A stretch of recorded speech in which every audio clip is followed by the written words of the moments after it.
Direction point! Direction point! A Doctor Who podcast network.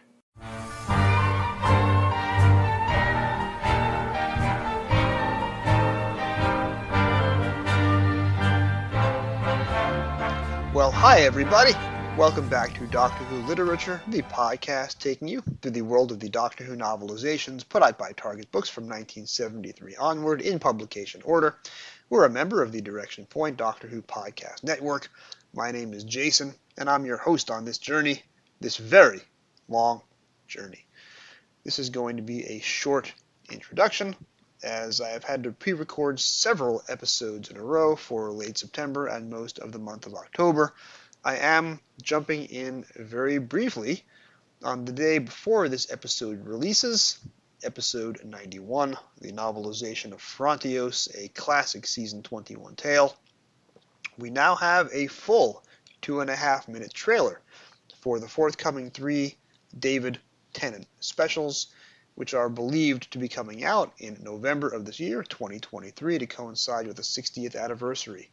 I've just come from watching the trailer. I will not play the audio from it, as you have doubtless heard it. Or if you're finding this episode several months in the future, you've probably seen the trailer and the episodes already. Let me know. How were they? It's very interesting how this contrasts to the trailers that we got during the Chris Chibnall era. Those trailers really told you nothing about the narrative flow of the upcoming story, apart, of course, from the Sea Shanty Sea Devils trailer. It was primarily a collection of images and out-of-context lines. This trailer gives the illusion of telling you everything you need to know about what's going to happen in the coming 3 episodes. There's a lot of Donna. There's a lot of Beep the Meep. There is a lot of the character who's going to be played by Neil Patrick Harris, and the Doctor saying, the 10th Doctor, the David Tennant Doctor, saying, why did it have to be him? Of course, that leaves a lot of room for twists and turns that we don't know about, but David Tennant narrates most of the trailer via dialogue cultivated from the TV series, and there is a brief glimpse of Ncuti Gatwa at the very end of the trailer. There's a lot that we don't know. Who is Neil Patrick Harris playing? What role is Bernard Cribbins going to have? He is briefly seen in the trailer, but is not shown having any dialogue. What is the role of Beep the Meep? And of course, what is Ncuti Gatwa going to do? Is he going to have a substantial role in the 3 episodes, or is he only going to be briefly cameoing at the very end of the 3rd one? But, that being said, it is a narratively satisfying trailer. The visual effects look very, very good. And we will see in about 2 months what happens during the 60th anniversary. But, of course, we are going back in time to Doctor Who's 21st television season. The story is Frontios. The writer is Christopher H. Bidmead, who, as you know, is well beloved on this podcast. The guest is Si Hart, making his 7th appearance on the show. Always a pleasure to talk with Si. He has very strong opinions about Frontios, and we are going to share our opinions on the other side of the break. Let's get to it. They all say, who is Doctor Who? This is Tim Trelaw. This is David J. Howe. I'm Peter Purvis. I am Sadie Miller. This is Lauren Cornelius. Larry, it's Fraser. For all things in the Doctor Who collecting world and beyond, the Doctor Who Collectors Podcast. I'm Larry Van Mersbergen, your host, and I've been collecting for 42 years. You're listening to Doctor Who Literature on the Direction Point Podcast Network. Keep turning the pages. And rejoining us on Doctor Who Literature for what is probably the 10th time, I think he is by far my most frequent guest, Si Hart. Welcome back. Hi, Jason. It's good to be back. It feels like a little while since we did the Leisure Hive last, wasn't it? It does. Back when I first started this show, I had a failure of imagination as to what this podcast would be. So my original plan, once I cycled in guests, was that I was going to have the same 6 guests over and over and over again. And fortunately, circumstances have proved me wrong, and that no longer needs to be the case. So Leisure Hive was your 6th book, and this is in fact your 7th book, but it's been about 22 books since Leisure Hive, or as Andrew Smith wants me to call it, Leisure Hive, and whatever Andrew Smith. So you are coming back, fortunately, a few more times in the next few months, and you will have more than 10 appearances by the time all the dust settles. But this is your 7th book for the 5th Doctor. And before we get to the book, since we are coming up hard on the 60th anniversary, and since I know that the Trap One gang is working on a anniversary special, for this show what I want to do is I'm asking each of my guests recently, what is your favorite Doctor Who TV story? And of course, this excludes all the spin-off media and non-canonical TV spin-offs. What is your favorite televised Doctor Who story between 1963 and 2022? Wow, I mean, that's a huge question, isn't it? I mean, fortunately, I do have an answer. So I knew you would. My favourite story has been my favourite story since this. It's my second ever Doctor Who story, and it will always be City of Death for me. It was just something. I first saw that when I was 4. Then it was repeated the following summer, and that was always just the one. Right from the start, that was the one that got me. I loved the story, and I love it even more as an adult. What's interesting is that I've asked about half a dozen people this question now. Now, I am recording these episodes out of order based on things that I am doing with my family in October. I have basically pre-recorded every October episode, even though you and I are still speaking in, it's only September 21st right now. So I've talked to a lot of people with episodes that haven't aired yet. The number one singular feature is that every single person that I've spoken to has named a classic series story and not a new series story as their all-time favorite, which is fair news. This is a show that skews a little bit older. Most of my people are people that have been Doctor Who fans since before the new series was a thing. I am hoping that by the time I get to November 23rd, I find somebody who has their favorite story as a new series story. Although for me, when I did my top 60, and that's going to be a separate episode, 9 of my top 10 were classic series. So I'm showing my age, I guess. And the second interesting point is you're not even the first person to mention City of Death. And that, of course, is a story that is going to feature high in my top 60, and not just number 17 or 35 or even number 9. That'll be pretty high up. What about City of Death speaks to you? Because I have noticed there's been a little bit of a pushback, and I've heard a lot of other podcasts where folks say that City of Death is not even their second or third favorite story from season 17. I mean, for me, it's in a class by itself, and I don't buy into that argument, but it is an interesting point. So there has been some pushback. Any Titan gets pushed back against eventually. What about City of Death remains your favorite after all this time? It's sort of a mixture of things. It's remember some of it is huge nostalgia. I mean, this is what always plays into my love of Doctor Who is sort of particularly my childhood favourites. Were I can remember lying on my grandparents' living room floor with my copy of the 1979 Doctor Who annual and watching this and just being so utterly engaged with the story. And so it's something my mum said recently, actually, because she said, because we were talking about Doctor Who, because we do this every so often, and she was saying that sort of right from the start, she said it was like this thing that just captured your imagination. And she said the one in Paris was always one that I remember you really sort of cuddling up on the sofa and watching together, and then seeing it again sort of the following year. And she said there was something about it that captured your imagination. I think she said it was the design of Scarif, particularly, was big monster with one eye in the middle of its head. She said you used to draw that a lot. So she said that obviously sort of triggered something that you were just sort of beguiled by this. And I think, we all know Douglas Adams is a genius, and Douglas Adams on the back foot having to write a story over a weekend It's pretty magnificent, really. And Doctor Who was just so lucky to have him. It's witty and it's clever, it's funny. And as a young child, I was scared by certain moments in it. I think production-wise, it's pretty faultless particularly for the era it's from. Graham Williams was cleverly sort of throwing all the resources at one story to show what they could do if they had proper resources. And I think all of that just shines, and it's got the best TARDIS team. So I find it so hard to disagree. Not that you want to disagree with somebody's favorite. Your favorite is your favorite. But when I said that City of Death is not playing in the same league as every other story, it is not the story that launched Julian Glover, but it is because of this story that he got cast as the bad guy in For Your Eyes Only, making him a Bond villain 2 years later in 81. It's a bit of a misnomer to say that Julian Glover is the bad guy in For Your Eyes Only. It's really Topol's movie, right? Because Julian Glover, you think he's a good guy, he's not.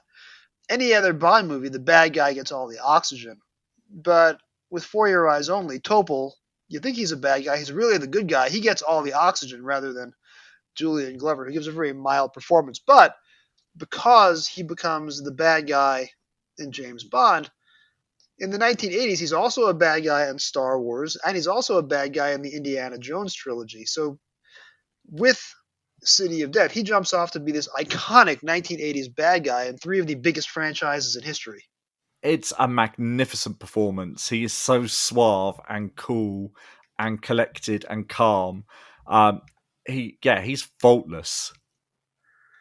And it's not just Julian Glover, because you also have Dudley Simpson, was doing 6 or 7 scores a year for like a decade. You can forgive him for just phoning it in.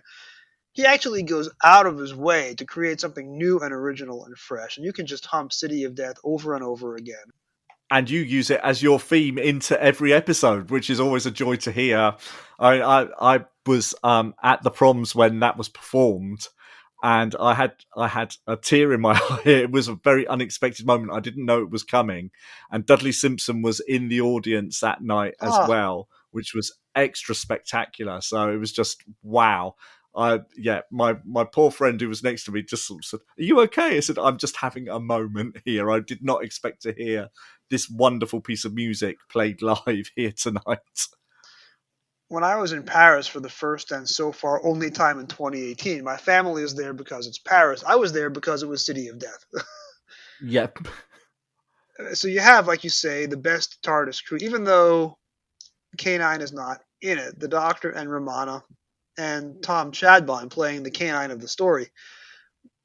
Everything comes together in perfection. And to quote Discontinuity Guide, just when you think it can't get any better, here comes John Cleese. Yep, exactly. So there's some very underrated stories in season 17, but with City of Death, there is no mistaking. This is just a moment of perfection. I can watch it over and over again and never get tired of it.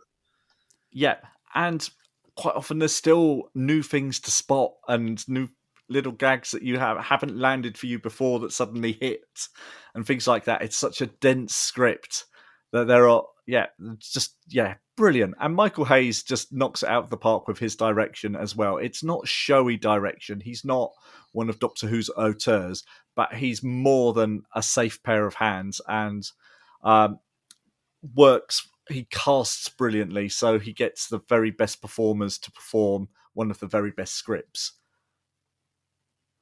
I had Ian Potter on the show a while back, and we were talking about myth makers, and Michael Leaston Smith was an action director who was taking this comedic script and making it not a comedy.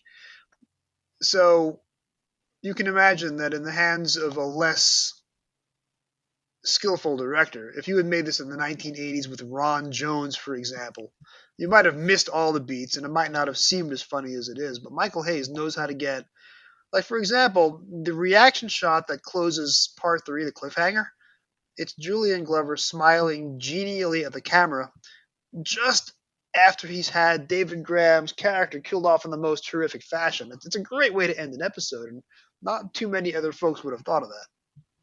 No, exactly. It would have normally ended with a zoom on the skeleton or something like that as a sort of memorable last image.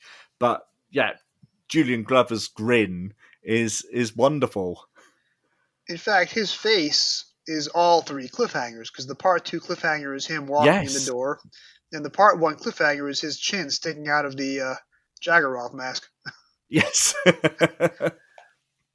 So we've talked about favorite stories. You've given a terrific answer. Let's talk about favorite seasons, and I asked this for a very specific reason. Just thinking about the classic series right now, if somebody asks me my favorite season, very easy. Reflectively, I answer 1, 2, 7, 18. What are your favorite classic series seasons? 18 for sure is top every time. Be 18, 17 I love as well, almost equally. I love 6. 6 is a bit of a favourite, and I'd probably go maybe 7 and 26. 26 is a pretty common answer. It's not my answer, but I know a Mm-hmm. lot of folks will bring it up.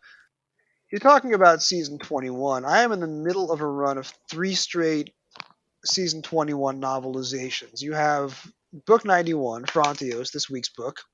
You have book 92, Caves of Androzani. And then you have book 93, Planet of Fire. They are released out of broadcast sequence slightly, but when you line these up 1, 2, 3 in a row, you have 3 phenomenal covers by the great Andrew Skilleter, and they're 3 great books. And this is where the target line is starting to get out of that 120-page prison. Each of these books is about 140 pages of text, even the Terrence one. Looking at these 3 books in a row gives me a tremendous rush, and when I posted a photo of all 3 lined up in a row on Twitter, I got very positive engagement.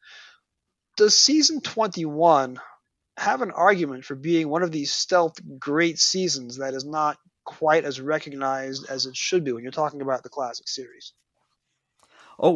Yeah, I think so. I mean, it's a very strong season, and I think it often gets unfairly dismissed because it contains it contains what is generally held as one of the all-time highs of Doctor Who, followed immediately by one of what is generally held as one of the all-time lows. And I think it is that low at the end of the season that kind of drags it down for people. I think it's very, very strong, sort of in the middle as well. So it's one of those ones I remember very fondly. And funnily enough, the story that we're talking about today was one that I had very few memories of from seeing it as an 8-year-old back in 1984. The rest were all sort of seared into my head for various reasons, but this one less so. So it's one I've sort of rediscovered more as an adult and fallen in love with, and I would say it is it's my favourite Davison story. I will mention this a little bit more during the audio essay that follows this interview.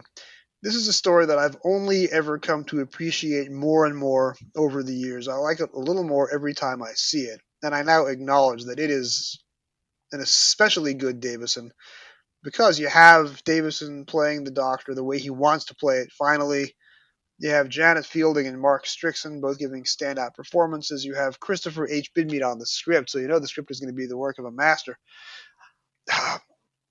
What about this story now makes it your favorite Davison?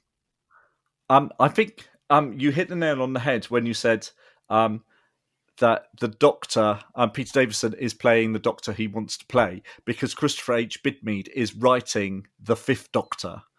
Whereas a lot of season 20, and Davison has said this himself, he's more an exposition machine and he's not well characterized. Here, he is characterized to perfection. He is the old man in a young man's body. He is, he's written wittily, and he gets lines that he can actually play that are character lines rather than just telling people what they already know or already don't know. And he seizes every single one of them. I mean, there are so many that I could pick out of a hat and just say he plays that to perfection. But it starts with him turning up through the console room door and just saying, "Not hat people, are you? Either of you?" And that's perfect. And finishing with just that scene with put the two hat stands together and we'll have a pair. And it's just he is just brilliant. And then all the way through, he's slightly flippant. He's not passive in the way his Doctor is often written as passive. And I think Davison seizes every single opportunity that this script gives him and runs with it and is just magnificent throughout. In season 21, there are 5 different companions cycling in and out of the TARDIS. We start the year with 4. We finish the year with 1. Along the way, we lose Tegan. Along the way, we lose Turlo. Along the way, we lose Chameleon. And then we gain Perry at the end of the year. But Frontios is the only Doctor Who story in which the longest serving companion out of the 5 is given center stage. And I'm talking, of course, about the Hat Stand, which has been a fixture of the show for over a decade at this point. Is Christopher H. Bidmead a genius for being one of the only writers to make the Hat Stand not only a character in the story, but pivotal to the resolution? Oh yeah, it's it's so bizarre, isn't it? I mean, and the fact that the people of Frontios don't know that the hat stand is something inoffensive is really funny. But it's not played for laughs. It's played seriously. Turlo has got it and is brandishing it like a weapon because it's had that odd moment where a puff of energy has come out of the end, sort of residual energy from the TARDIS. And that's wonderful. I mean, we don't get the Davison era is so lacking in wit and humor a lot of the time, often to the detriment of the stories that could have done with moments of that. So when we do get it, it's just so clever that it's not played for laughs. It's played very seriously, but the whole situation is just completely and utterly absurd in a very Doctor Who kind of way. And it's not only that the puff of energy comes out, but it's the look on Mark Strickson's face as he's brandishing the thing. There aren't too many actors that you could say, and now it's time to do hat stand acting. He makes it work. No. And there's also Plantagenet has been struck by a meteorite, and he collapses for unrelated reasons at the exact moment that the puff of energy comes out of the hat stand. So it's mistaken. It's mistaken as a weapon for good reason. Mm-hmm. Yeah, exactly. And so, yeah, and it's a means to the end for the Doctor being able to get what he needs to do the sort of next part of his investigation and find out what's going on. So yeah, it's just Christopher H. Bidmead being brilliant, and this is always a good thing. At the end of the Star Trek original series episode, The Space Seed, Kirk and Spock have this conversation about what are we going to do if we check in on Khan's colony in 1,000 years? What are we going to find? That launches the movie Wrath of Khan, which is the greatest Star Trek movie ever, and also a tremendous burden on the franchise because every movie and TV series after that has tried to be Star Trek 2 again and again, and you can't really duplicate that kind of intensity.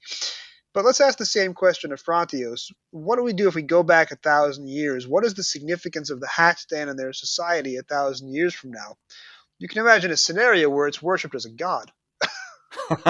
Hat stand. I always imagined it in a big glass case, being immortalized and no one being allowed to touch it because it was a symbol of them being freed from the tractators and things like that. Yeah, I can see the God thing coming up as well. I hope it comes back for the 60th anniversary, and I think RTD is on the same page as me. I think the hat stand is going to have a big role to play this November. You've heard it here first. What else is there to love about Frontios? We've talked about Davison, we've talked about Bidmead, we've talked about the hat stand, we've talked about the companions. What are some other standout features? It's a very good guest cast. Again, it's not a story that has a showy central performance. It's just everyone is on the same page and they're working together. I think Mr. Range and Norna feel like a father and daughter, and there's sort of moments of tenderness between them and moments where they're afraid for each other, and sort of that familial love is really strong sort of between them. Jeff Rawle is really good quite early on still in his career as Plantagenet, who's scared and trying to keep this not and in his father's shadow the whole time. And it's a stereotype for a reason, but it works so well because he's sort of been thrust into this role that he's not ready for because of a tragedy that they don't really know what it was because it's all been hidden. And so that's a really great performance, and he knows that if he's not seen, that Frontios will dissolve into chaos. You've got Mr. Brazen, who is a very stand-up and bluff sort of soldier doing his job and knows exactly what's expected of him. And it's an interesting performance. He's not always. Sometimes he's sort of singled out for being a bit wooden, but he's playing the character to perfection. That is exactly how that character would be. And Peter Gilmore was a huge TV star coming into this, having anchored his own series for 9 years before Frontios. Yeah, I thought playing a very similar character. True. I thought Brazen was the bad guy when I first saw this because he's playing an antagonist, but of course he gets a nice heroic death scene. Jeff Rawle, as you mentioned, comes back, and he plays a terrific Mervyn Pinfield in Adventure in Space and Time. Leslie Dunlop, who plays Norna, comes back in Happiness Patrol. So I mean, these are all actors with very long legs career-wise. Yeah, exactly. So and they're all cast brilliantly. It's a really nice ensemble piece, and again, all the guest characters get good moments as well. So they get heroic moments or good character moments. So there's lots to play. What is Mark Strickson's best performance during his 2 years on the show? That's a really interesting one because there's a good case for it to say that it's this story because he gets a lot to do, but he gets a lot of mouth foaming and mad eyes and sort of being possessed by his race memory acting, which is good. I'm not sure he's ever actually better probably than Mordred Undead. I think he's really spectacularly good in Mordred Undead, but this would be sort of a close second, I think. I think Enlightenment and Planet of Fire are also in the mix. So those are the stories where, not coincidentally, he gets the most to do. Yes. But I don't think he ever gets singled out for enough praise as one of the top companions because it's difficult to be a male companion because you're never the focus of the show. But he always manages to grab the spotlight whenever he needs to. Absolutely, and he's got a good knack of sort of stealing scenes by looking over his shoulder or pressing a button on the console so that the focus goes on him when sort of to the detriment of others. I mean, he's not always greatly served by the scripts. It has to be said. There are some stories that don't know what to do with him, particularly once his story arc is completed in Enlightenment. He's not always brilliantly written, but there are always flashes of brilliant performance from Mark Strickson. He doesn't give a bad performance ever. Then the next two male companions after him are Noel Clarke and John Barrowman. So I think Mark Strickson certainly wins a good guy contest. Yes, definitely. But yeah, there were no male companions for 20 years. Of course, much of that is the wilderness years, but no male companions on the show for 20 years in between him and the next fellow. So the focus is always on the young female companion, but Mark Strickson proves that a male companion just works, especially if you give him a good part. Absolutely, and he has a nice relationship with Peter Davison's Doctor, which always comes over well, I think. So yeah, it's good. He's good.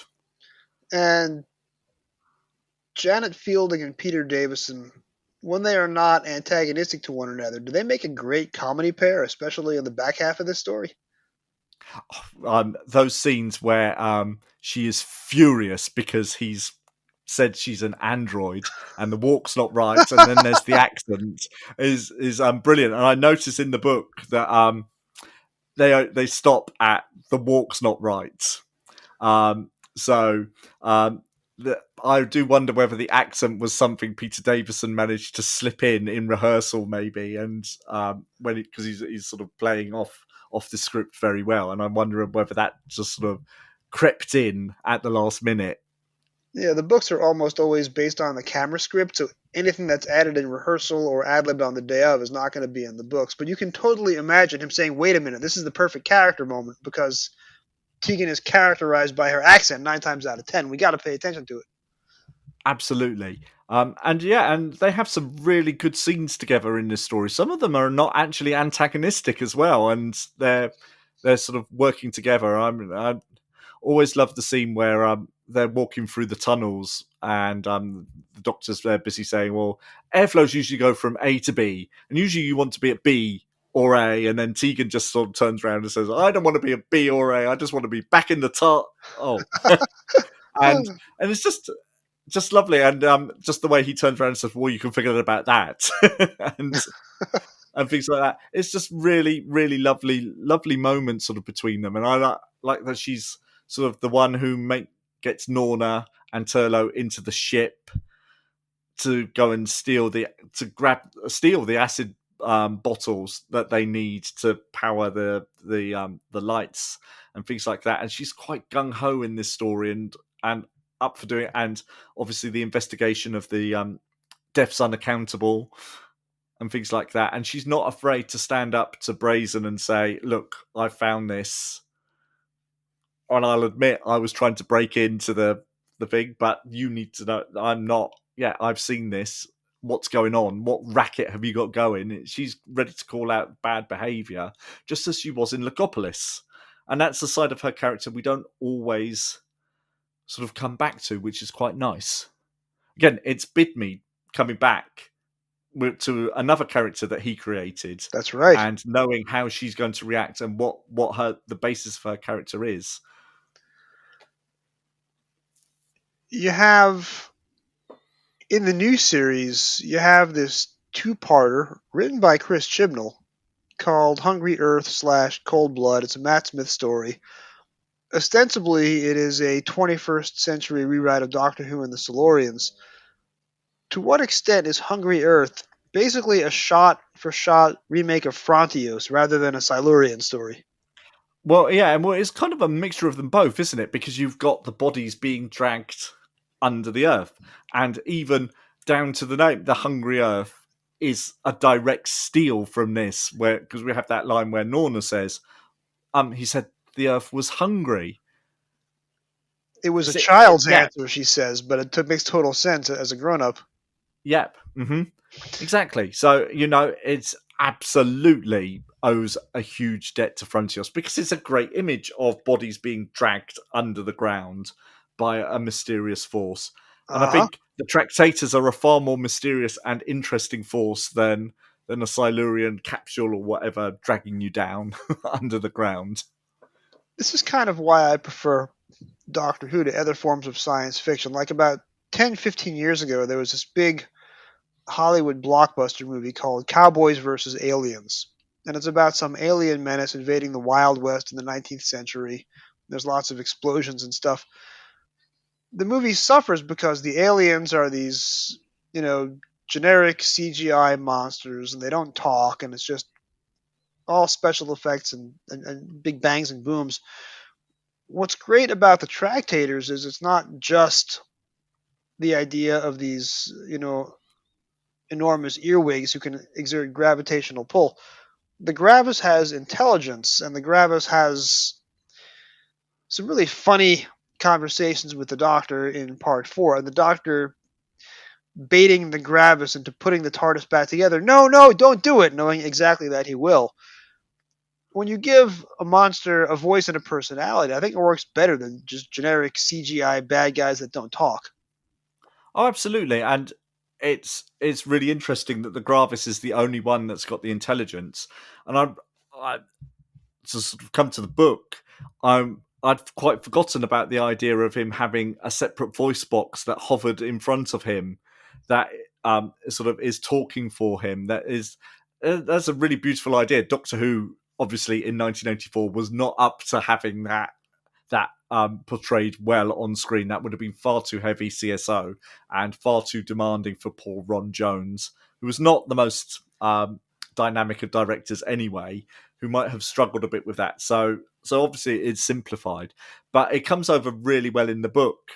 That also it's translating for him, and so not all of the translations are right and things like that, and it adds a sort of extra layer of humor. It's really, really good stuff.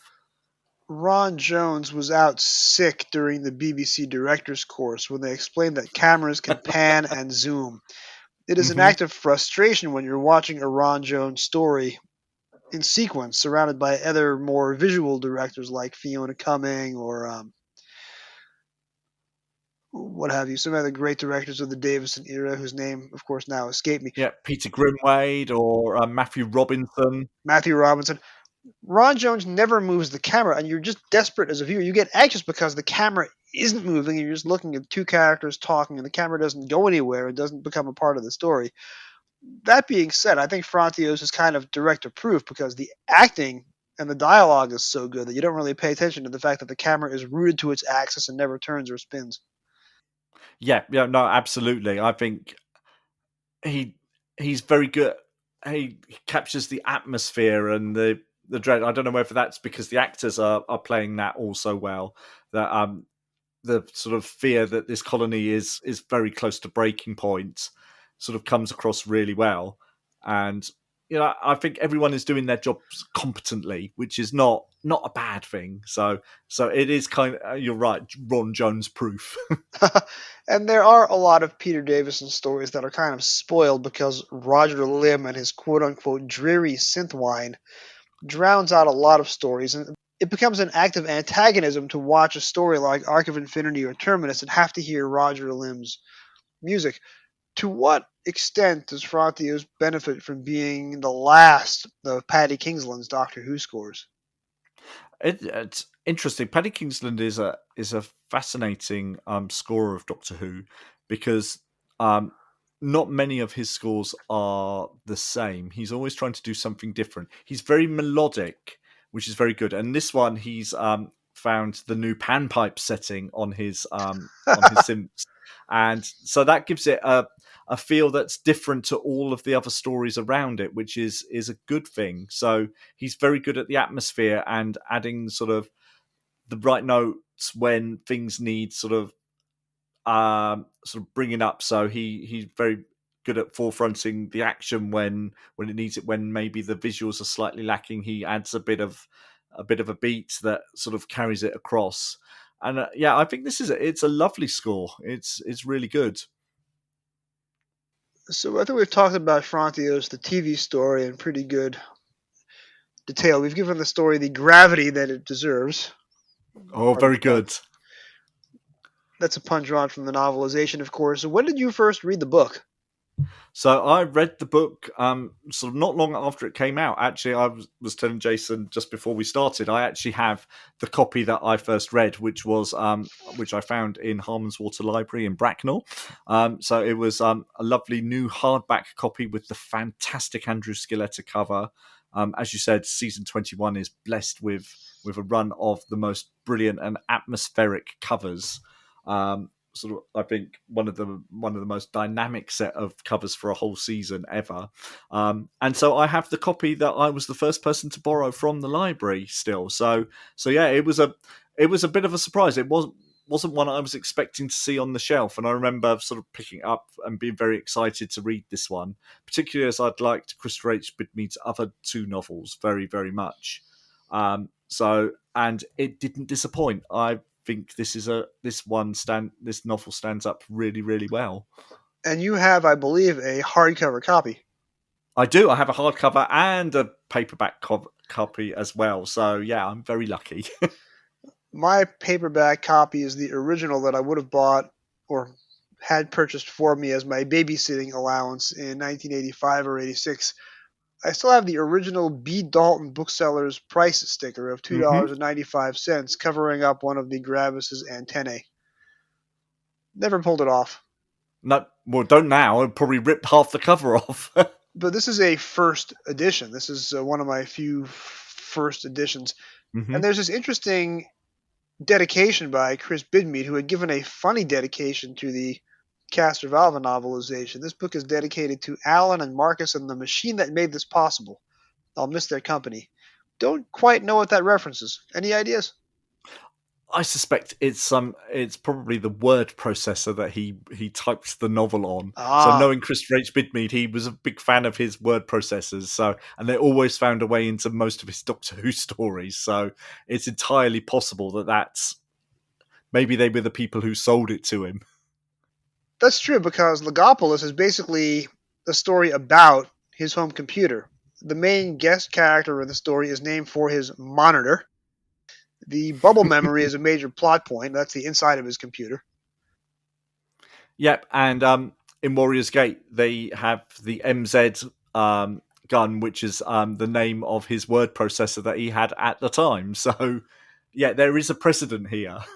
And there are two extras who are given names in the novelization who are not given names in the TV story. But I'm speaking, of course, of Kernighan and Ritchie. And who are they? That is you're going to have to tell me because I don't know. They are the developers of the C language. Oh, right. Oh, that makes sense. So he sneakily gave them a shout out, and somebody on Records Doctor Who noticed this in the mid-90s and asked him, "Did you really put Kernighan and Ritchie of C fame in the Frontios novelization?" And he responded, "Yes, that was rather naughty of me, wasn't it?" But again, very, very Chris Bidmead. So, yeah, well done. You do mention, of course, that on TV, the Gravis speaks for himself. In the book, he is given a human cadaver as his sort of wandering voice box. I actually prefer the Gravis talking for himself. I think the cadaver is maybe a little bit of body horror too far. Yeah, well, the novel is full of body horror. The descriptions of the excavating machine is something that they could not have done on TV in 1984, with all the body parts and bones that are used to tunnel. It's horrible. It's really grim, and it's exactly why they are pulling the bodies down. Otherwise, there is no reason for them to keep pulling these bodies down. That they need these parts for their machine. I mean, the central image of the corpse of Captain Revere, who is barely alive in the center of this machine, his brain powering it, is quite a powerful image on TV because he looks like a zombie. Right. But I think having a machine with severed arms and legs and heads and skulls or whatever all over it, I think would have been a step too far. It works great in the book, and you can conjure it up and make it look as horrible as possible in your head. And Brazen's death on TV is pretty bloodless, but in the book, he's given a much more, I think, graphic demise. Oh yeah. Is Christopher H. Bidmead going for the Ian Marter approach of writing a novel? Yeah. I mean, it's not quite his head is severed, splits open with lots of goo or whatever, but it's for someone who'd written sort of the more cerebral novels of Castrovalva and Logopolis. This one, he's going all out for a bit of an action thriller and a bit of body horror as well, which is quite an interesting sort of diversion for him, I think. Yeah, it isn't something he was doing. Now, the monitor's death in the Logopolis novelization is a form of body horror, and it wasn't portrayed that way on television because it would have been impossible. But yeah, you're right. He did have an interest in that sort of thing, and Frontios is really the story where it comes to the fore more than any other. So when I came up with my top 60 list, and again, that's going to be a separate episode closer in time to the anniversary, I did this as a thought exercise, and then I used it as the centerpiece of an LI Who panel back in August. But I came up with my top 60 Doctor Who stories, full stop, 1963 to 2022. Now, I did have some stories stand in for others, right? Because I didn't want to have every William Hartnell historical on the list. They could have been. I didn't want to have every 1960s Dalek story on the list. They could have been. So I had to make some choices. I didn't want to have all three Christopher H. Bidmead stories in the top 60 because I want it to be a representational list. And it's a given that Bidmead is one of my favorite writers for the show. So Frontios did not make my top 60 because, again, I was trying to get as wide a cross section as I could. So when I have a Bidmead story very high on my list, it has to stand for all three of them. Mm-hmm. We've already heard that City of Death is your all-time favorite, but we've heard that Frontios is your favorite Davison. If you were to do your top 60 list, where do you think Frontios would rank? Oh, I think it'd probably be top 20. I think it's again, like you said earlier, it's a story that I come back to and I just like more each time. And in fact, I have this with Bidmead's two Davison stories. To be honest, I absolutely adore Castrovalva, and that would be top 3 Davison for me. So I'm a big Bidmead fan as well. So I was very pleased to get this book and have a chance to read it. So yeah, I think it would rate quite highly for me. And again, I think the book would stand high in my favourite Target books as well. I should do that. I've never actually done a comprehensive ranking of my top targets. Maybe at the end of this podcast I will. I think that would be a good time to approach that when you've read them all again. When Terrence Dix died in 2019, I immediately, and this is showing the age, I blogged about it back on my now largely abandoned WordPress site. But I came up with my Terrence top 10. I would probably have a very different top 10 now that I've read all of his books in a span of almost 2 years. Well, most of them. I've got a few more yet to come down the rest of this show. But yeah, I think a target top 10 would be an interesting exercise. Because Logopolis and Castrovalva are books that are so special to me and I've memorized large chunks of them, I don't know that Frontios would make my top 10 or 20 or top 60 novelizations list. Again, with the same theory that I want to have a representation, so Logopolis is going to have to stick to Bidmead books. But I think this is a superior novelization. And we haven't talked about the changes. There is some significant changes to the ending of this story because there's a character who barely registers on TV who is kind of the centerpiece of the book. Oh, absolutely, yeah, and that's a bit of a surprise. So there's a very good showing for Cockerell indeed. Like in the book, he foreshadows right away. Nobody realized how extraordinary Cockerell was going to turn out to be. When you watch on television, you're like, wait a minute, what does that mean? Because he vanishes in the middle of part 4. There's no proper exit for the character. But what happens to him at the end of the book? No, there's that wonderful moment, isn't there, where he kind of takes control, and there's the brilliant line where Bidmead says, "Cockerell's voice was clear and confident, a tone that would have met with Brazen's approval." That he is absolutely, he's got away with these people, that he is almost like he's the common person who can speak for everyone and be a voice in government that they would trust, almost probably like Captain Revere was. And I do wonder whether he is going to, he's obviously going to be high up with Plantagenet, but is he going to supersede him? There is that feeling that maybe he's going to take control of this colony and see it through. Page 141. Behind him, also in formal attire and looking every inch the professional, came Cockerell. Page 142. Alone but in good hands, said the doctor, looking at Plantagenet and Cockerell. So yeah, and Cockerell gets the no more terror descending from the skyline that Plantagenet gets on TV. So it's always like, Bidmead's got things to say about this character that maybe he didn't do enough service to on TV, or maybe they just felt that Plantagenet and Jeff Rule deserved that moment on TV, sort of as the nominal hero of the story. And as we learned from the DVD, the story overran and they had to cut a lot of material. So there was probably just no way to get an extra 5 minutes of Cockerell in part 4. So he's the character that has to go. That's probably not what Christopher H. Bidmead wanted. Maybe we can blame Ron Jones for that. I don't know. I'll be curious if we can get when season 21 comes out on Blu-ray, I'm curious if we get the earliest drafts of the script, and maybe Bidmead had this in mind all along, but it had to be cut for reasons of time. Yeah, it's entirely possible. Cockerel is this roguish character, and he's not a good guy, but he's given a second chance when he's freed from the Gravis. And he makes the most of that second chance and becomes a hero. That's a great little story arc, and again, it just disappears on TV entirely. Yeah, because it's interesting because he's sort of set up as the rebel who's going to leave the colony. He's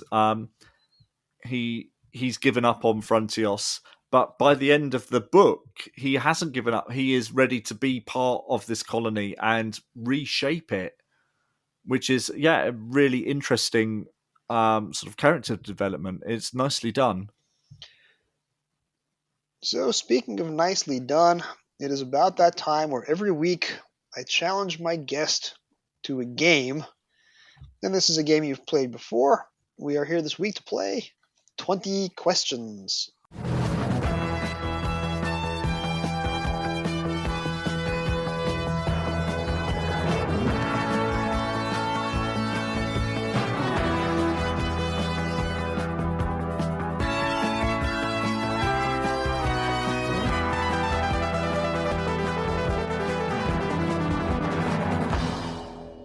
Oh, okay.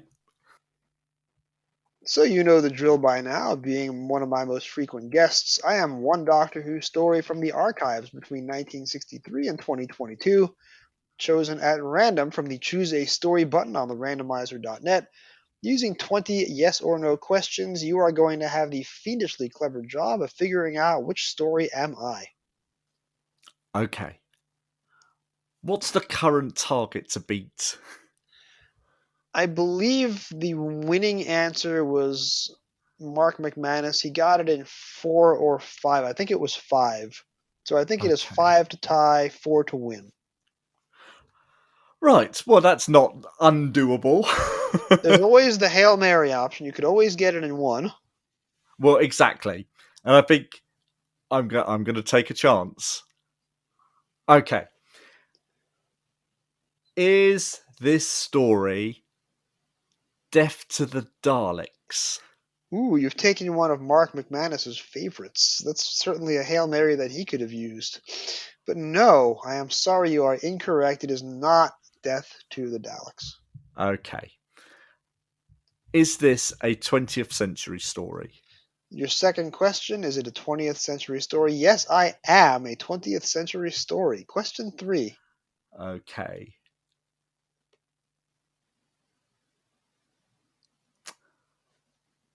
Are you from the 1980s? No, I am not from the 1980s.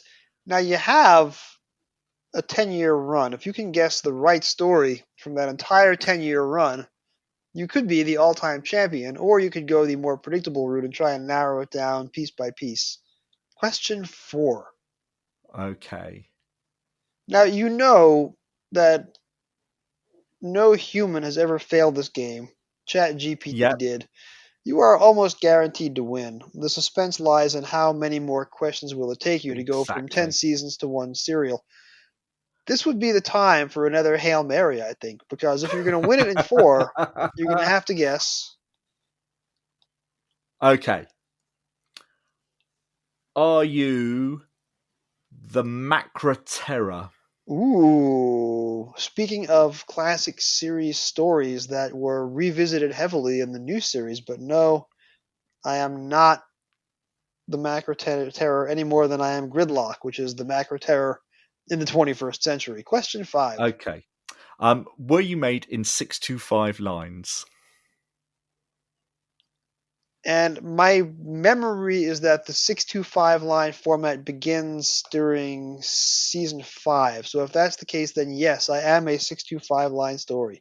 Question 6. Are you in colour? I am in color. Question 7. Okay.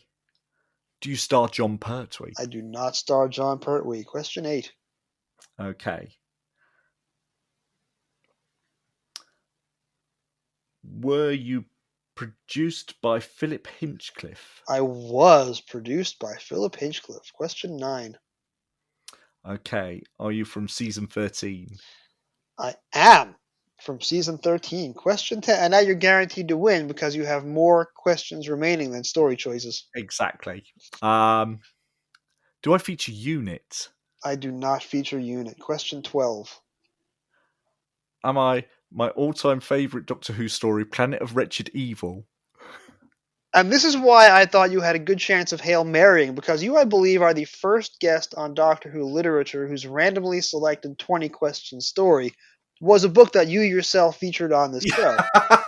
So, yes, I am Planet of Evil, which Si Hart started my conversation on all the way back in episode 34, an episode that I barely remember recording because that was at least 18 months ago. But yes, you are correct. Well, there we go. I'm undefeated by this game. 12 is not a stellar performance. It's fair to middling. Had you just guessed every book that you had been on, you would have gotten it a lot sooner. Well, yeah. Well, maybe that's my strategy for next time. And then none of those will turn up. Well, to quote the Time Ram podcast trailer, 20 questions is a cruel mistress. No, it's a random number generator. So, Si, you have been doing a lot of other podcasting work, including a lot of work on Trap One recently. What are some other recent projects of yours that you want to bring to our attention? Well, going up shortly around the time this episode comes out is the Trap One look at the new and the old and the TV version of Warriors Gate, where the three are one, which was a brilliant conversation that myself and Jason had, along with your other guests, regular guests, lovely Denise Sutton and the wonderful Fraser Gregory. So that was a particularly outstanding one, along with our very recent Trap One hosts visit to the BFI to watch the amazing new version of the Five Doctors, which was wonderful. It was so nice to be sort of with our fellow hosts Pete and Conrad and Mark, all there together. It was a wonderful day and really good. And our field report was really, really good fun to record. One day I am going to have to time a visit across the pond with one of these BFI/live Trap One events. One day I will just do a quick, spontaneous weekend trip to one of these things and show up unannounced and surprise everybody. But right now, with the U.S. government shutdown looming and my daughter's bat mitzvah coming up, this is not a good time to drop money on a trip across the pond. Mm-hmm. It will happen one day. One of these days I will make a live Trap One recording in the UK. Oh, for sure. And no one could get tickets for the Five Doctors, so it was an incredibly difficult experience anyway. That I can believe. Yes. So, but hopefully some of the later ones will be slightly less oversubscribed and we can sort that out. Maybe if they do a big BFI special on the Censorites. Or a story that is not going to sell quite as many tickets as the Blu-ray Five Doctors. Exactly, and there hasn't been the same clamour for tickets for the new version of the Underwater Menace, which went on sale this week. So I haven't heard people being up in arms that they haven't got tickets for that. I think Underwater Menace is very underrated. I think it gets a non-fair shake, and I look forward to covering that on this show. And I believe I will also be on the animated version episode of that for Trap One. I've got a lot to say about Underwater Menace. The same way that I was a tireless defender of both Censorites and Keys of Marinus, two unfairly maligned Hartnell stories over on Trap One. Mm-hmm. That's a long way down the road for this podcast, though. I just want to say that Underwater Menace deserves a second chance, and maybe the animation will give it that richly deserved second chance. Well, hopefully nothing in the world can stop that happening. You're fired. Sai, as always, thank you so much for a phenomenal recording. I will have this episode out in a few days' time, and I look forward to seeing you again on Trap One. Thank you, Jason. It's always a pleasure to be back.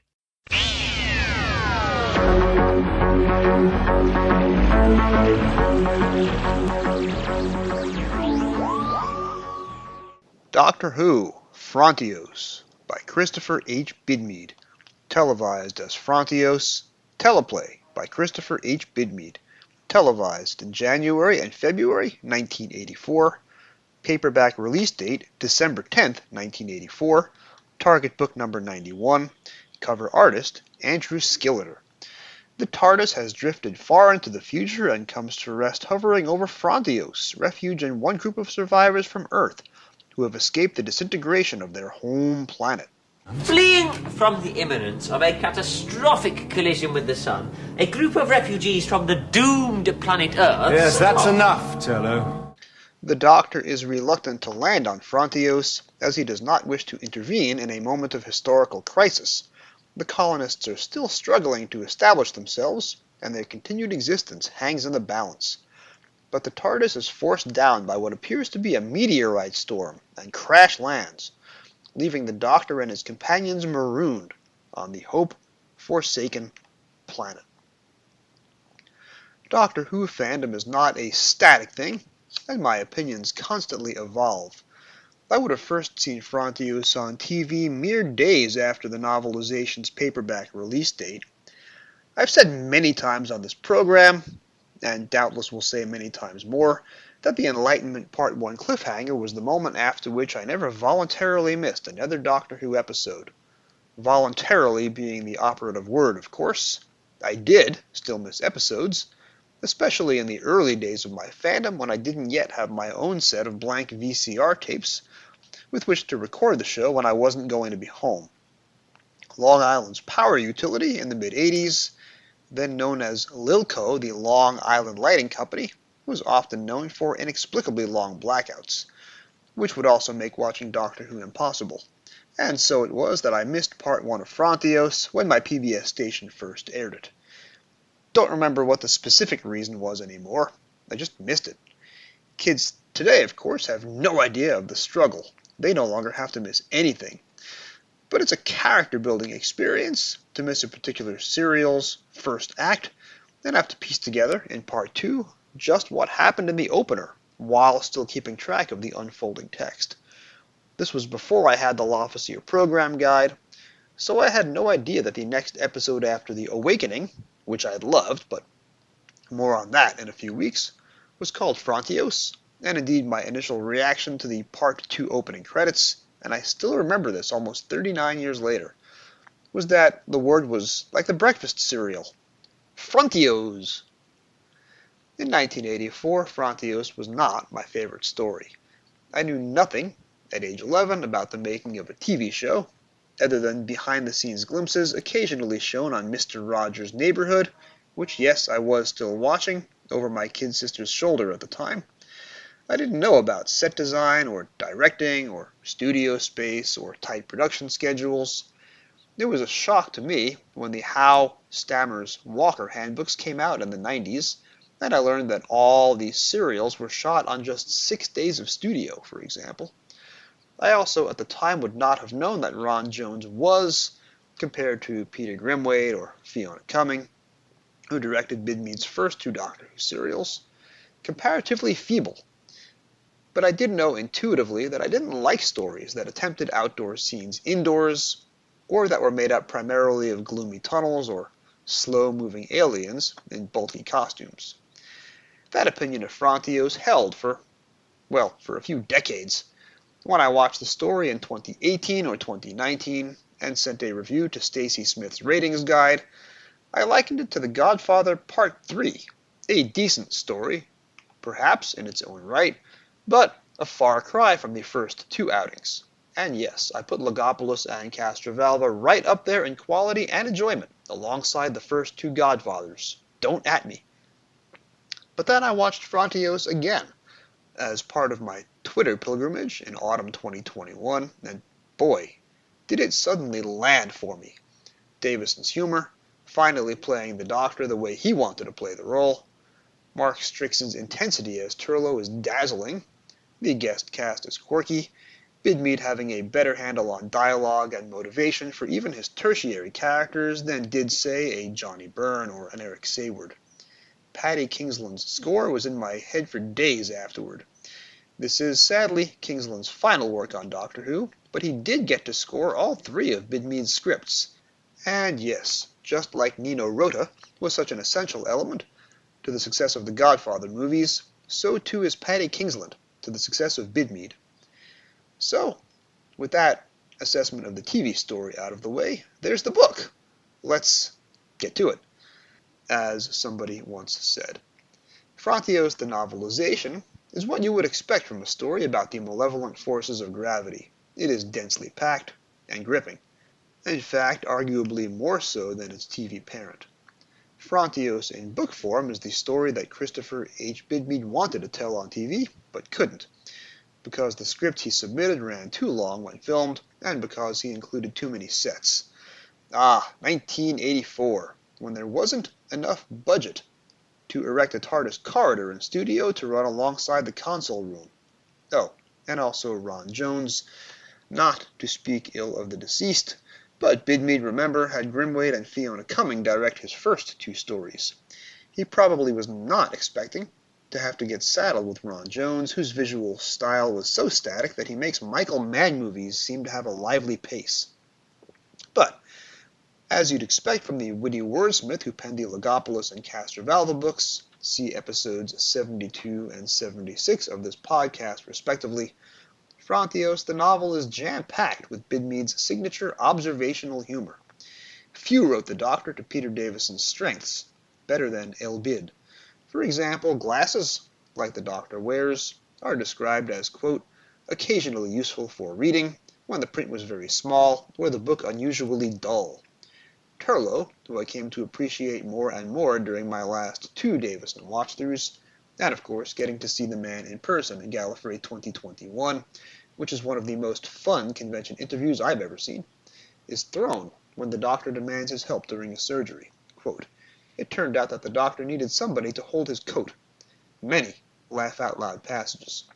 But, and this is new for Bidmead in his 3rd novelization, the book is graphic in its images of vile body horror, trading away the lyrical worlds of Logopolis and Castrovalva for the grisly tractators and their corpse-driven machines that director Ron Jones either wouldn't or couldn't realize for TV. The opening TARDIS scene is funny, with Bidmead's characteristic wit describing the way the Doctor and Turlough are each driving themselves to distraction out of boredom.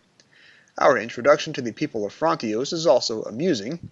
Mr. Range, the fussy civilian science officer, quote, continued to flutter like a pigeon looking for the best foothold on a statue, and tons of other funny similes. Bidmead works in observational humor from his day job as a technical writer. Tegan reads a handbook that refers her to Appendix F, even though the handbook only goes through Appendix D. This must surely be based on the author's personal experience. As I revealed to Si earlier, 2 random Frontios techies are named for Kernighan and Ritchie, the inventors of the C programming language. Someone on Rekart's Doctor Who 30 years ago, when asked which Doctor Who book featured characters named Kernighan and Ritchie, responded, the Sea Devils. And the political barbs are very good, in a story about a colony in civil war, and ruled by an inept youth named, of all things, Plantagenet. Brazen worried about, quote, wild speculations that were dangerous, not because they were true, but because they were believed. The perfect description of America in the age of Trump, written in 1984.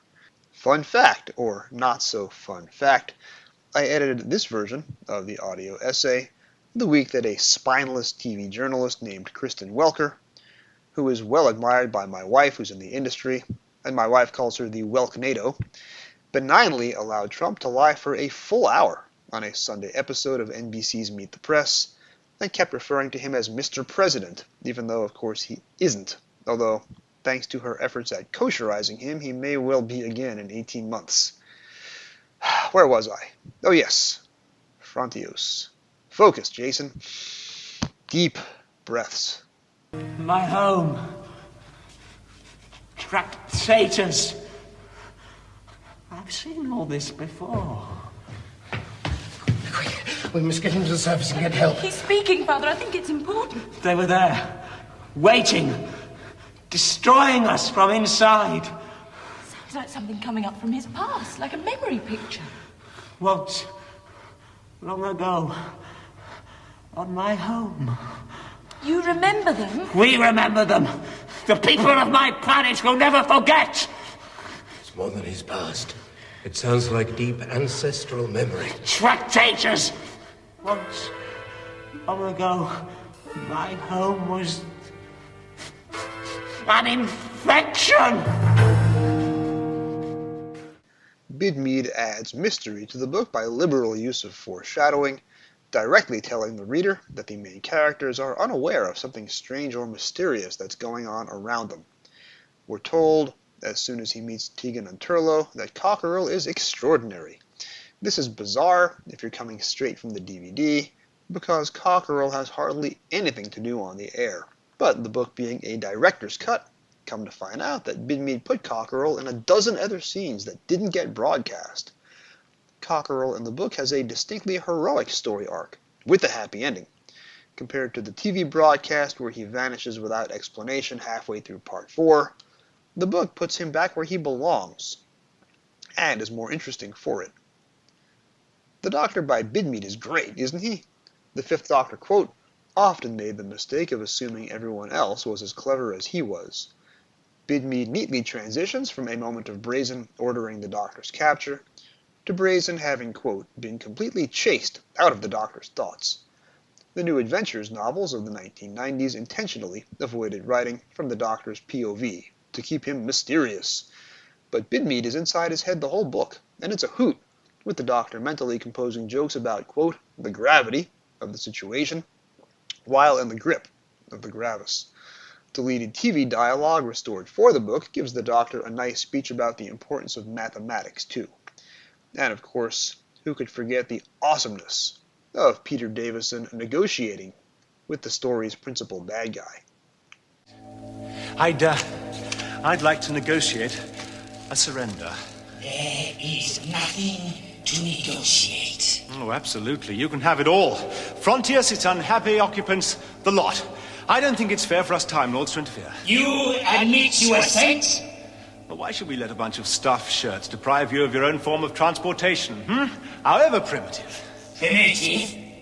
Well, in comparison to Gallifreyan time technology, of course, but then what isn't? The TARDIS! What, this? Oh, yes, well, as I was saying, you can have Frontios, all the fixtures and fittings appertaining thereunto, and I'll pull my TARDIS together and get off your patch. I should like to see it. This TARDIS? Well, it's not all here at the moment, you understand. It's been spatially distributed to optimize the packing efficiency of, the real-time envelope. The power of travel is beautiful, Doctor. Very beautiful. Yes, indeed. Well, as you can see from this panel, Gravis, I control all the main TARDIS functions, the time coordinates, spatial coordinates, all inoperative at the moment, of course, because the spatial distribution circuits are switched in. Now you really will have to be more careful, Gravis. Now the autoscan's picking up the location of all the concealed TARDIS components. Oh, well, not to worry. I shouldn't think it's even within your powers to reassemble them. Besides, what would you want with an old Type 40 time and relative dimension in space machine, But I do want it, Doctor. The TARDIS. Infinite travel within my grasp. Oh, no, Gravis, please. Take everything else, but leave me the TARDIS. I will have it. Oh, no, Gravis, please, I beg you. Spare me. And I could listen to that scene all day long. And in the assembly process of editing this episode, I probably have. But let's move on to more important things, like my words, rather than Chris Bidmead's. Unfortunately, as witty and entertaining a writer as Bidmead is, the book also eventually needs to have a strong plot to keep the reader guessing, and good mini cliffhangers at each chapter to prevent the reader from putting the book down. This is where Frontios falls a little bit short compared to Bidmead's other work. The plot is familiar, the same colony ship in trouble that we saw in back-to-back stories under Bidmead's tenure as script editor, Full Circle and State of Decay, but has no real unique twists or revelations, apart from the budget-saving device of not introducing the monsters until Part 3. Tonally, the book is all over the place, like one passage where Turlough amusingly sees his reflection as, quote, a freckled smudge, but then imagines his flesh rotting away to the skull. Ugh. Works for Poltergeist the movie, not quite so much in the book. And I didn't need that image in my head, thank you very much. And while budgetary concerns on TV caused the Gravis to speak in RP from his own lips, The book restores one of Bidmead's less felicitous scripted ideas, a cadaverous translator machine, made up of a dismembered colonist.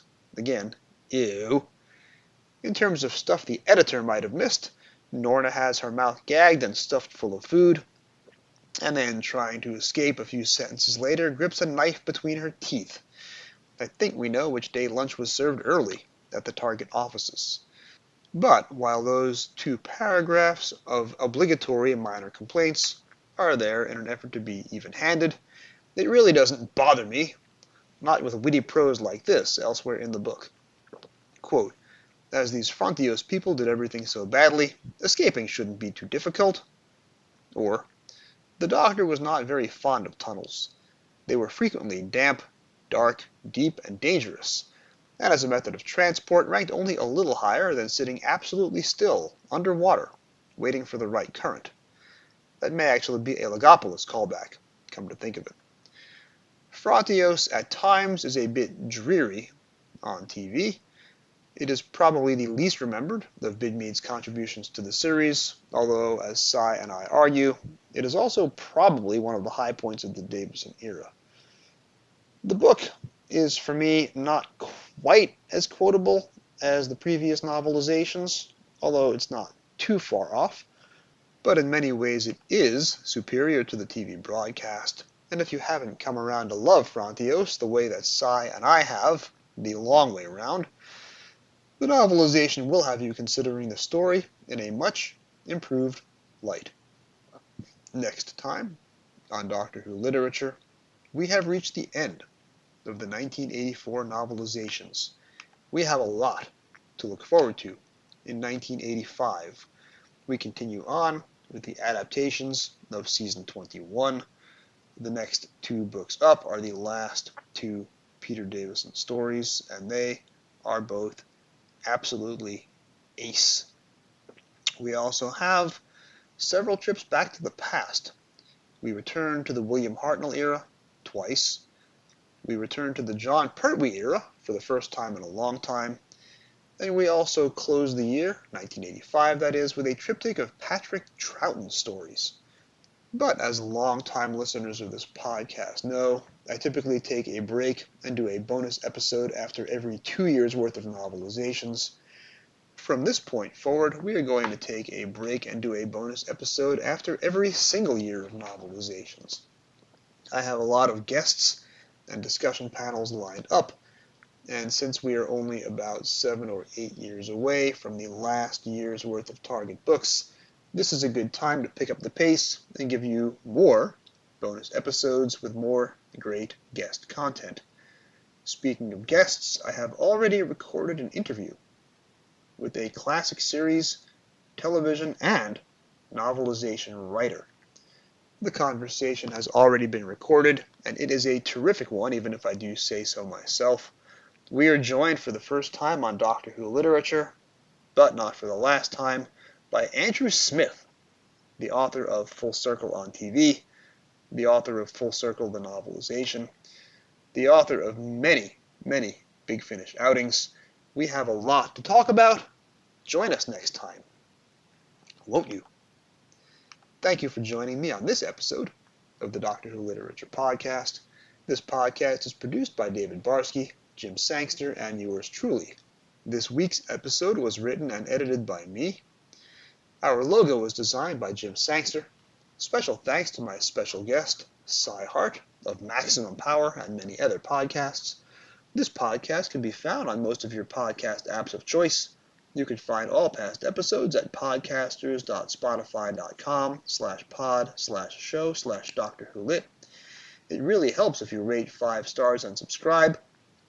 You can find me on Twitter at Doctor Who Novels, that's Dr Who Novels, on Mastodon at drwhonovels at mastodon.social, and on email at drwholiterature, that's drwholiterature@gmail.com. Please drop me a line with your comments, questions, and suggestions. Thank you for listening, and whatever you do, keep turning the pages.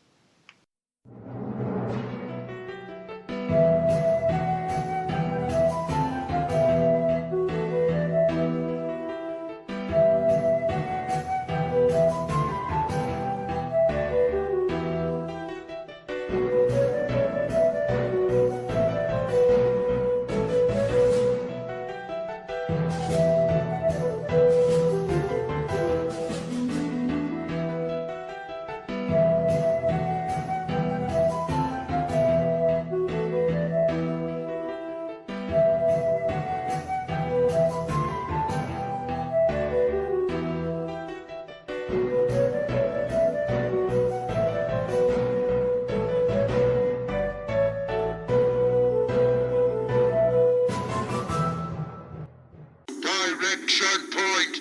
Direction point. A Doctor Who podcast network.